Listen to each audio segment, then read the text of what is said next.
귀한 은혜 받으시기 바랍니다.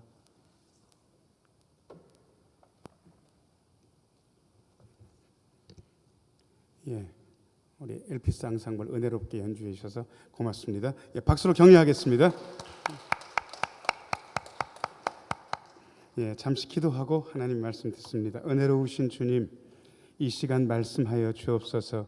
말씀 들을 때에 주의 영이 우리의 심령 속에서 약동하는 시간 되게 하여 주옵소서. 말씀 들으며 기쁨과 감사와 용기가 믿음의 다짐이 있게 하여 주옵소서. 예수님 이름으로 기도하옵나이다. 아멘. 예, 오늘 2부 예배 나오신 모든 분들 하나님의 은혜 가득하기를 축원합니다. 예, 교회의 힘에 대해서 요즘 얘기하기가 곤란한 때입니다. 왜냐 그러면 우리가 알고 있는 힘이 교회가 꽤 많았었던 것 같은데, 강했었던 것 같은데 점점 줄어들고 있기 때문에 그렇습니다. 코로나 이후에 더 극심합니다. 우리가 알고 있는 교회의 힘은 이런 겁니다. 숫자. 여러분, 숫자가 줄어들잖아요. 인구가 절벽이기 때문에 그야말로 많이 모이는 교회도 반토막 났다. 그 다음에 3분의 1 줄어들었다. 뭐 그런 데가 너무 흔합니다. 학교도 줄어들기는 매한가지입니다. 청파초등학교도 몇백 명 다니던 학교였잖아요. 그런데 얼마 전에 들으니까 전교생이 60명이 아니라 47명 됐다. 그런 얘기를 들었습니다. 청룡초등학교는 더 힘든 상태에 있다는 이야기 들었습니다. 여러분, 그쯤 되면 교장 선생님 힘도 옛날하고 다릅니다. 47명 교장 선생님은 여러분 옛날에 우리들이 애들 많을 때 한 반이 몇 명인지 기억나세요? 제가 전학 갔는데 번호가 뒤로 밀려가지고 제가 73번이었던 적도 있습니다.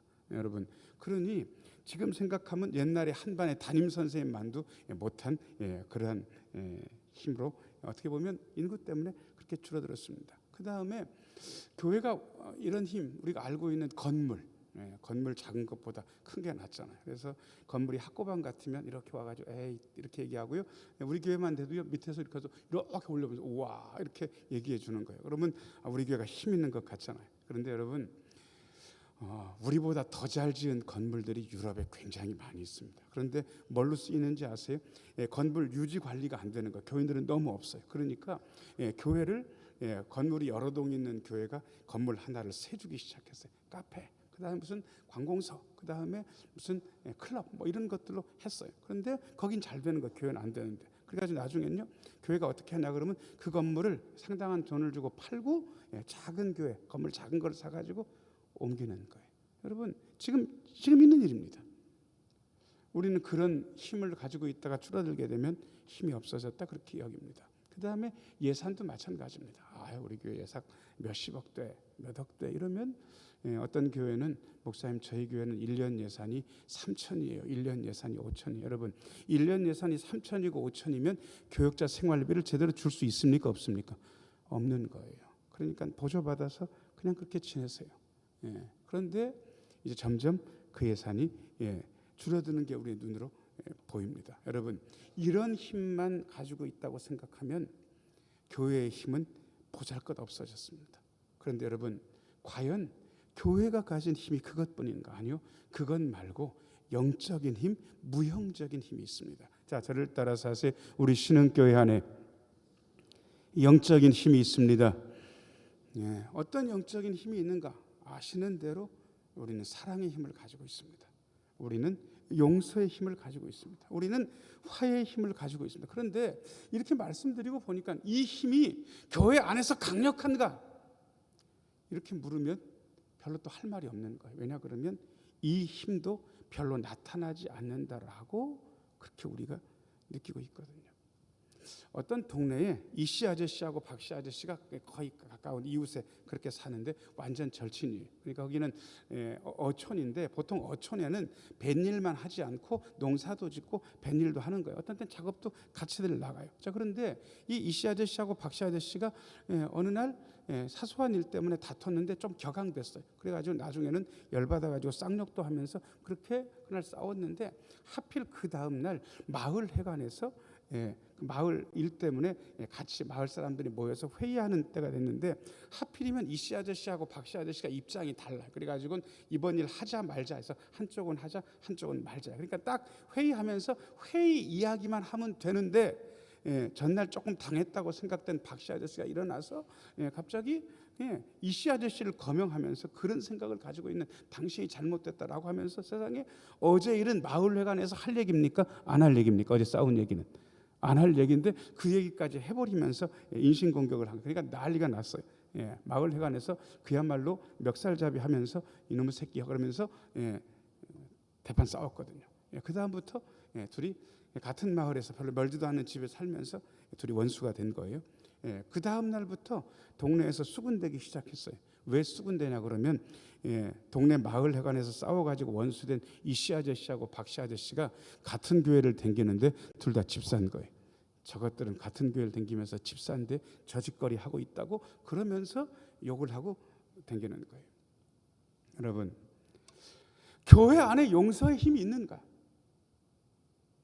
교회 안에 사랑과 화해의 힘이 있는가? 우리가 물어야 됩니다. 오늘 이것에 대해서 제가 오늘 말씀 가지고 세 가지로 여러분들에게 해드리려고 합니다. 1번입니다.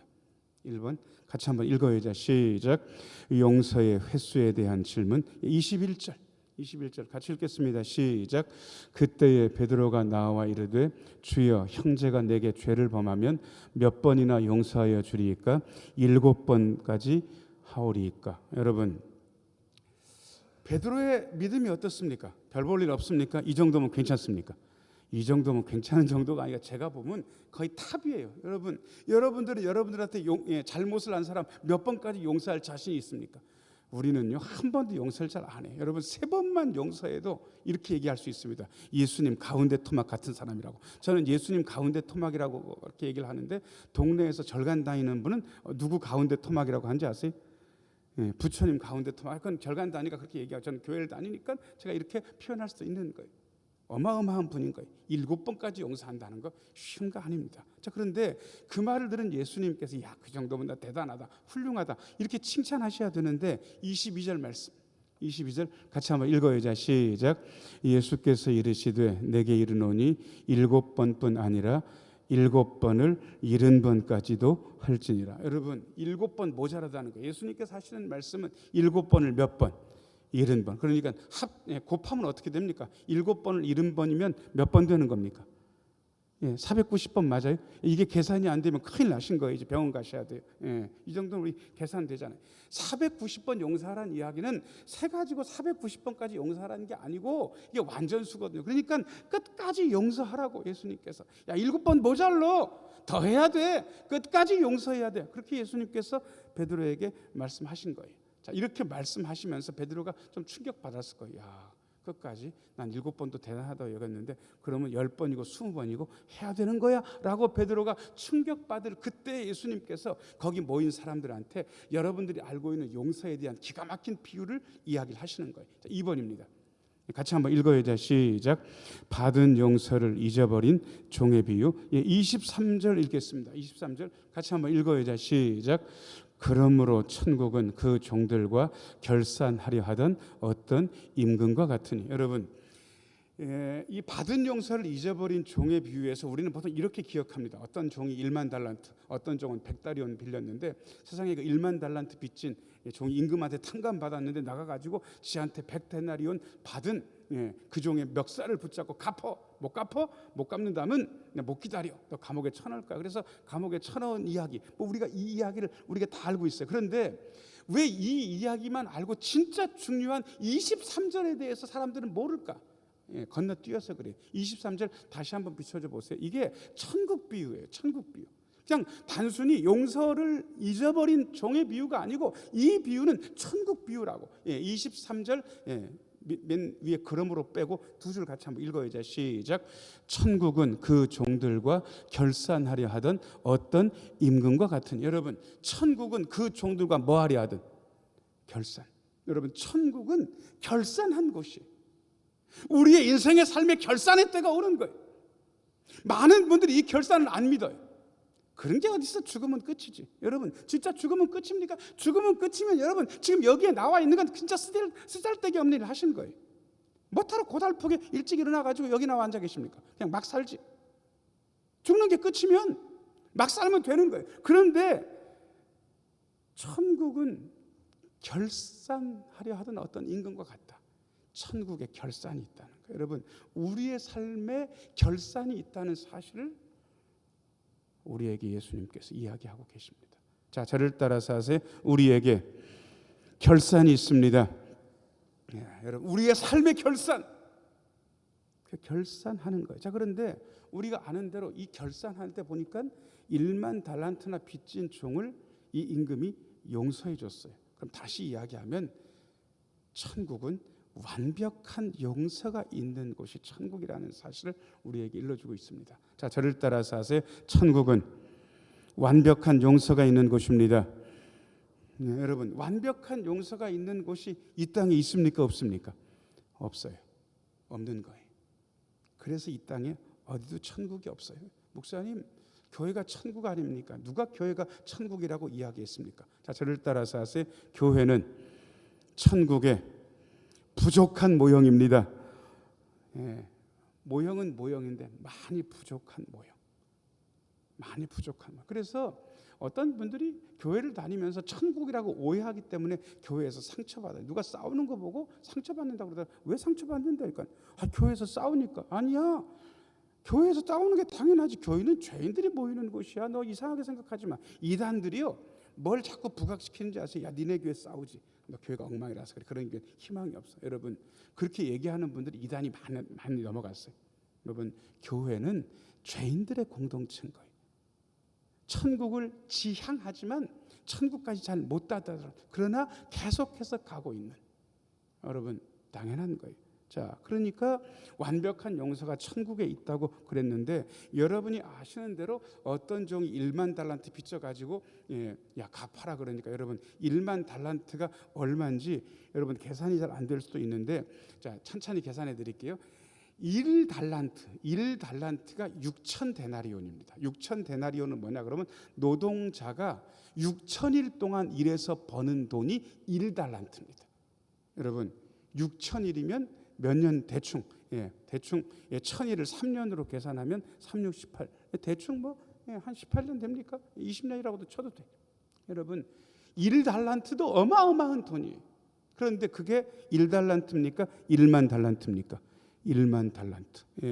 지금 노동자 하루품 싹스를 요즘처럼 계산하면 너무 뛰기 때문에 계산이 잘 안 됩니다. 왜냐 그러면 요즘은 진짜 잘 나가는 기술자는 50만 원, 그리고 웬만한 기술자는 30만 원, 그 다음에 그야말로 초보 이런 분들도 노동시장에서 가보면 12만 원에서 15만 원을 받습니다. 그런데 예전의 임금은 그 정도가 아니었습니다. 그래서 대충 어떻게 계산하나 그러면, 예전에는 돈으로 받지 않고 현물, 곡물 같은 걸로 많이 받았기 때문에 그 곡물 가격을 대충 지금이랑 계산해 가지고 하니까 옛날 노동자 한 사람이 벌었던 돈을 우리나라 돈으로 대충 계산해 보니까 하루에 2만 3, 4천 원 정도 된다는 거예요. 2만 3, 4천 원. 그래서 2만 3, 4천 원으로 계산하니까 1만 달란트는 어느 정도냐 그러면 달러로는 10억 달러. 그리고 우리나라 돈으로 대충 따지니까 1조 3천억 원.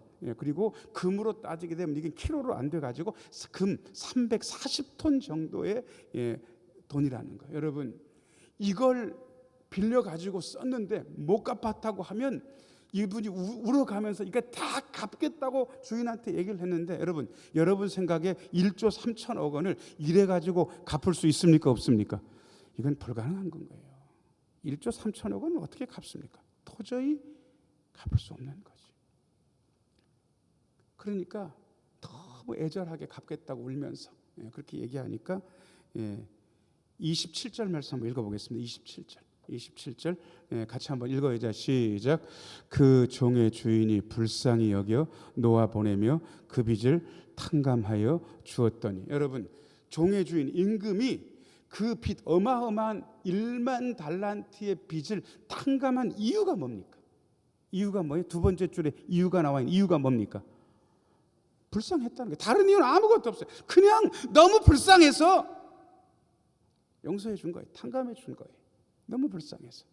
여러분, 하나님께서 우리 애달픈 기도를 들어주시는 이유가 뭡니까? 우리가 잘해서 너무 열심히 기도해서? 그런 거 없어요. 하나님께서 우리의 기도를 들어주실 수 있는 단 한 가지의 가능성이 있다면, 여러분들 27절 두 번째 줄 보고 이야기하세요. 뭐 때문에 그런 겁니까? 불쌍해서. 그래서 이 기도는 언제나 통하는 거예요. 자, 고개를 들고 저랑 같이 기도 한마디 하겠습니다. 하나님, 불쌍히 여겨 주옵소서. 그래서 어떤 분들은 계속 이 불쌍히 여겨달라만 기도를 계속 하는 거예요. 여러분, 어떤 교회 사모님이 목사님이랑 같이 이렇게 나란히 앉아서 기도를 많이 하는데 늘 보면 이 사모님은 다른 기도는 안 하고 그냥 누구 얘기하는 것 같은데 그 사람 이름을 살짝 부르고 나선 불쌍히 여겨 주옵소서, 불쌍히 여겨 주옵소서, 그렇게 기도하는 거예요. 그러니까 남편 목사님이 좀 열받았어요. 야, 당신은 무슨 기도할 게 그밖에 없냐, 뭐 맨날 불쌍히 여겨달라고 그렇게 기도하냐. 그러니까 사모님이 당신은 당신 기도해. 나는 내 방식이 있으니까 난 나대로 기도할 거야. 이렇게 얘기하니까 목사님이 아무 말도 못했어요. 왜요? 목사가 사모를 이깁니까? 못 이깁니까? 잘 모르세요? 못 이겨요. 왜냐하면 사모의 별명이 있는데 뭐라고 돼 있냐? 그럼 목사의 목사라고 돼 있어요. 그러니까 못 이겨. 그러니까 깨갱한 다음에 저 양반은 저렇게 기도하는가 보다. 그런데 한참을 몇 달이고 들어보니까 이게 그냥 하는 게 아니고 사람 위해서 기도하는데 보니까 못되게 구는 사람, 부담스러운 사람, 그런 사람들 기도할 때마다 그분 이름은 안들게 살짝 해놓고는 뭐 해주옵소서, 불쌍히 여겨주소서, 그렇게 기도를 하더라는 거예요. 저게 다 이유가 있는 거나 그렇게 어느 정도 이해를 했는데 어느 날 목사님이 외출했다가 집으로 이렇게 들어오는데 하필 아내 사모님이 기도하는 시간에 딱 방에 비밀번호로 들어오는데 하필 기도를 하는데 뭐라고 기도를 하고 있었냐. 하나님, 우리 남편 목사를 뭐 해주옵소서, 불쌍히 여겨 주옵소서라고 기도를 하고 있더라는 거예요. 그래서 내가 저 정도밖에 안 되나 보다. 그분이 회개했다는 이야기 들었습니다. 여러분, 이건 언제나 통합니다. 자, 한 번만 더 한번 하겠습니다. 하나님, 불쌍히 여겨 주옵소서. 너무 불쌍해가지고 너무 철회한 것 같거들랑 은혜를 베풀어 주옵소서로 바꿔도 괜찮습니다. 제가 여러분들 위해서 기도할 때 늘 그렇게 하니까 은혜를 베풀어 주옵소서. 그렇게 불쌍히 여겨가지고 임금이 탕감해 준 거예요. 자, 그런데 세상에 이분이 그 어마어마한 1조 3천억 원 10억 달러 1만 달러한테 빚을 탕감하고 날아갈 듯이 이렇게 해서 그 임금 앞에서 나오는데 후련한 기분으로 저기 가는데 세상에 앞에 누가 지나가냐면 자기한테 100데나리온 빚진 어떤 인간이 가고 있는 거예요. 그래가지고 멱살을 탁 잡고 이놈의 새끼야, 너 왜 내 빚 안 갚어? 그러면서 막 으르대니까 그분이 울면서 제발 기다려달라고, 기다려주시면 제가 갚겠다고 그렇게 사정을 하는 거예요. 자, 일단 요 100데나리온이 얼마냐? 아까 대충 24,000원 계산했으니까 하루 임금을. 자, 그러면 요게 100일 곱하면 24,000원에 100 하면 얼마 되는 거예요? 240만 원 맞아요? 240. 여러분, 240만 원은 기다려주면 이분이 열심히 일하면 몇 달 지나면 못 갚겠습니까? 갚을 수도 있을 것 같습니까? 이건 갚을 것 같아. 이거는 진짜 한 달에 뭐 50만 원씩만 갚아도 뭐 몇 달 지나면 갚는 거 아니겠어요? 이건 갚을 수 있는 것 같은데 세상에 1조 3천억 탕감받은 이 인간이 100데나리온 240만 원 자기한테 빚진 자의 멱살을 잡고 뒤흔들다가 너 당장 안 갚으면 감옥이야 그러면서 감옥에 쳐넣었다는 거예요. 이걸 누가 봤냐 그러면요, 31절 말씀, 31절 같이 한번 읽어요. 시작. 그 동료들이 그것을 보고 몹시 딱하게 여겨 주인에게 가서 그 일을 다 알리니. 옆에 있는 분들이 열받아 버린 거예요. 저건 인간도 아니다 이렇게 되는 거예요. 그래가지고 주인한테 일렀어요. 주인한테 이르니까 이제는 주인이 열받았습니다. 32절 같이 한번 읽겠습니다. 시작. 이에 주인이 그를 불러다가 말하되 악한 종아, 내가 빌기에 내가 내 빚을 전부 탕감하여 주었거늘. 33절이요. 내가 너를 불쌍히 여김과 같이 너도 내 동료를 불쌍히 여김이 마땅하지 아니하냐고. 34절 같이 읽습니다. 시작. 주인이 노하여 그 빚을 다 갚도록 그를 옥졸들에게 넘기니라. 여러분, 33절 비춰줘 보세요. 주인은 딱 이것 때문에 그래요. 야, 내가 너를 불쌍히 여겨가지고 내 빚을 다 탕감해 줬으니까 너도 너한테 빚진 사람 100데나리온이니까 너도 불쌍히 여겨서 탕감해 줘야지. 네가 탕감 받았으니까 너도 탕감해 줘야지. 네가 용서 받았으니까 너도 용서해야지. 이렇게 말씀하신 다음에 넌 이젠 안 되겠다. 다 갚을 때까지 34절을 보니까 너는 감옥에 가야 돼. 여러분, 퀴즈. 이 감옥에 간 1만 달란트 탕감 받았던 적이 있는 이분이 여러분 이래 가지고 사는 동안 다 갚을 수 있어요, 없어요? 없죠. 그야말로 불가능한 얘기죠. 여기까지 예수님께서 말씀을 하셨어요. 그러니까 아주 결론은 간단해요. 자, 저를 따라서 하세요. 용서를 받았으니 용서해야 됩니다. 네, 여러분 용서를 받았으니 용서해야 된다라고 예수님께서 말씀하시는데 너무 부담스러운 말씀을 그 다음에 붙이신 거예요. 3번입니다. 3번 같이 한번 읽어야죠. 시작. 마음으로부터 용서하기. 35절 말씀. 35절 같이 한번 읽어야죠. 시작. 너희가 각각 마음으로부터 형제를 용서하지 아니하면 나의 하늘 아버지께서도 너희에게 이와 같이 하시리라. 아멘. 여러분, 자, 너희가 각각 6글자 뭐부터? 마음으로부터. 이 마음 때문에 아주 죽어요. 왜냐 그러면 여러분 마음이 어디에 있습니까? 손으로 해보세요. 마음이 어디 있냐고. 여러분 손으로. 여기 있다고 하시는 분들은 잘못된 건 아닌데 옛날 사람. 요즘 애들한테 마음이 어디 있냐고 그러면 어떻게 하는지 아세요? 여기 이거 가르치는 거예요. 마음은 여기 있다고. 우리가 또 듣고 보니까 마음이 여기 있는 걸 알아요. 그런데 옛날 분들은 언제나 물어보면 마음은 어디 있다고 그래? 여기 있다고. 저도 옛날 사람. 저도 마음이 어디 있냐고 그러면 그냥 슥 하고 이쪽으로 가는 거예요. 마음이 여기 있다고. 자, 마음이 여기 있다고 치고 옛날 사람이니까 우리가 자 여기에 마음이 세 부분이 있어요. 세 부분. 자, 저를 따라서 하세요. 지성, 의지, 감정. 자, 요 세 가지 부분이 있는데 요 세 가지 부분 중에 일단 하나님께 용서 받았으니 나도 용서해야 되겠구나 아는 게 지성이. 벌써 우리가 이걸 들었으니까 나 하나님께 예수님께 어마어마한 죄를 용서 받았으니까 나 용서해야 되겠네. 알아차렸어요. 알아차린 게 지성. 자, 그 다음에 내가 이렇게 용서 받았으니 용서해야 되겠구나. 그래가지고요. 나한테 잘못한 사람한테 가서 나 너를 용서했어. 용서의 말을 하고 그 다음에 용서의 행동을 하는 부분이 어디에 들어가 있냐 그러면 의지에 들어가 있어요. 지성과 의지까지가 어떻게 될 거예요. 그런데 문제는 뭐가 안 되냐 그러면 여기 지금 아까 세 가지 마음을 세 쪽으로 나누면 뭐가 있다고요? 지성과 의지와 그 다음 뭡니까? 감정이 있다. 감정. 이 감정은 저랑 여러분이 내 안에 있다고 해서 통제될 수 있는 부분이 아니에요. 당했으면 어떤 느낌이 드냐 그러면요. 나를 당하게 한 사람, 나한테 가해한 사람이 미운 거예요. 아니 미운 게 어느 정도 가시더라도 내가 너한테 지금까지 그렇게 잘했는데 네가 나한테 그래? 섭섭해요. 서운해요. 이게 감정인 거예요. 이게 감정. 이 감정은 잘 안 바뀝니다. 잘 안 없어집니다.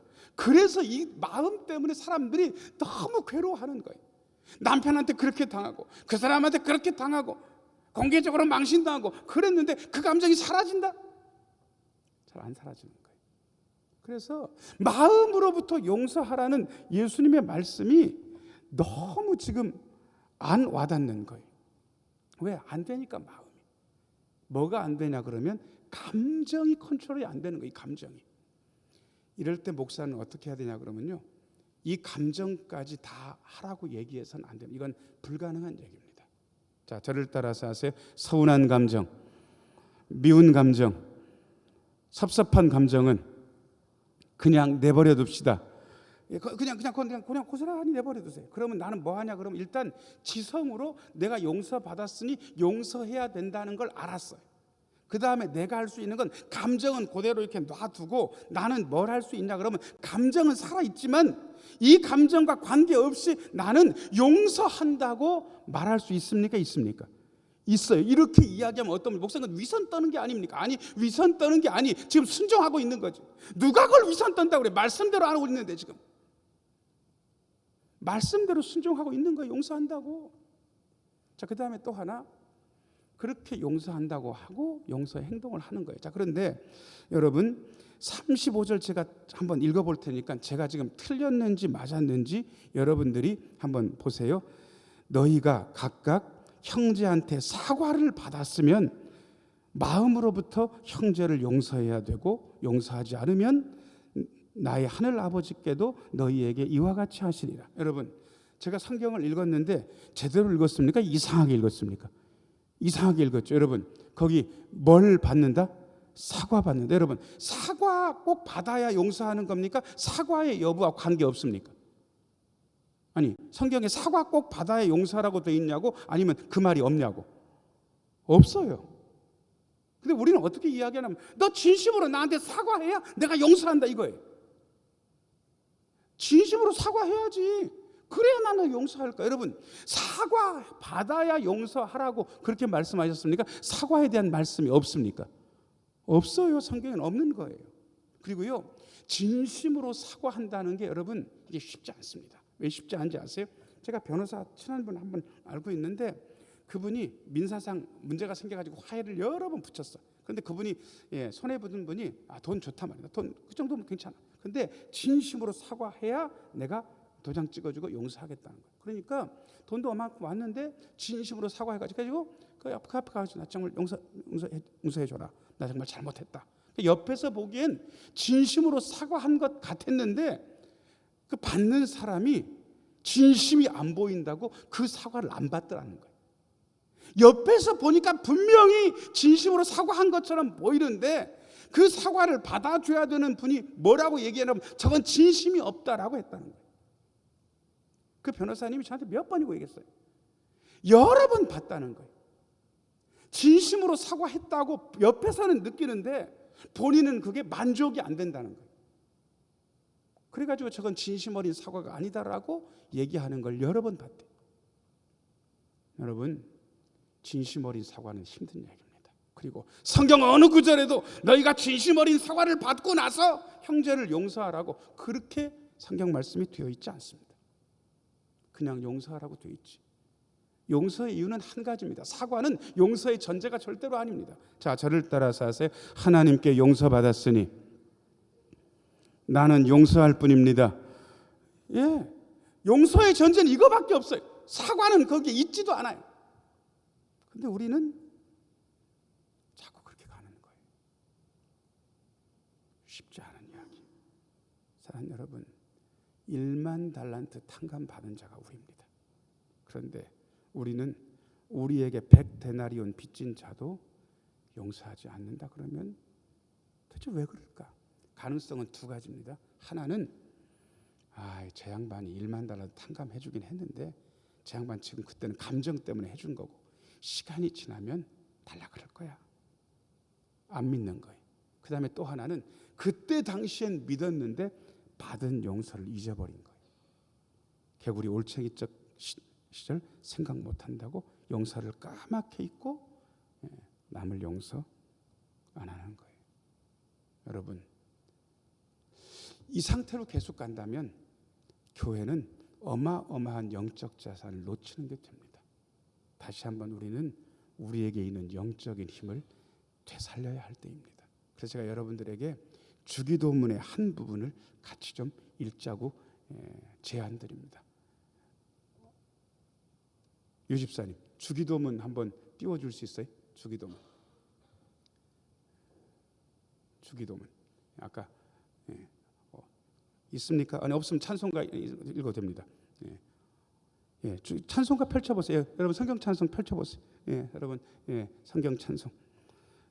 거기 보면 맨 처음이 어떻게 되어 있습니까? 주기도문 맨 처음이 하늘에 계신 우리 아버지. 그 다음에 이름 거룩 이런 거 나오고요. 뒤에 보면 우리가 우리에게 중간쯤 나오는데 한번 보세요. 성경책 맨 껍질 보면 펼치면 나올 수 있으니까 자 우리가 우리에게부터 같이 한번 읽어야 돼. 시작. 우리가 우리에게 잘못한 사람을 용서하여 준 것 같이 우리 죄를 용서하여 주시고. 제가 찬찬히 한번 읽어봐 드릴게요. 우리가 우리에게 잘못한 사람을 용서하여 준 것 같이 우리 죄를 용서하여 주옵소서. 우리가 우리에게 잘못한 사람을 용서하여 준 것 같이 우리 죄를 용서해 주옵소서. 그렇게 주기도문에 되어 있습니다. 사랑하는 여러분, 우리는 우리 안에 있는 용서의 힘을 회복해야 할 때가 됐습니다. 다시 한번 이 영적인 자산과 자본을 회복할 수 있는 우리 모두가 되기를 예수님의 이름으로 축원합니다. 은혜로우신 아버지 하나님 감사합니다. 우리에게 있는 이 영적인 자산을 회복하게 하여 주옵소서. 용서의 힘 가지고 나아가 그 용서의 힘으로 많은 것들을 누리는 우리 모두가 되게 하여 주옵소서. 예수님 이름으로 기도하옵나이다. 아멘.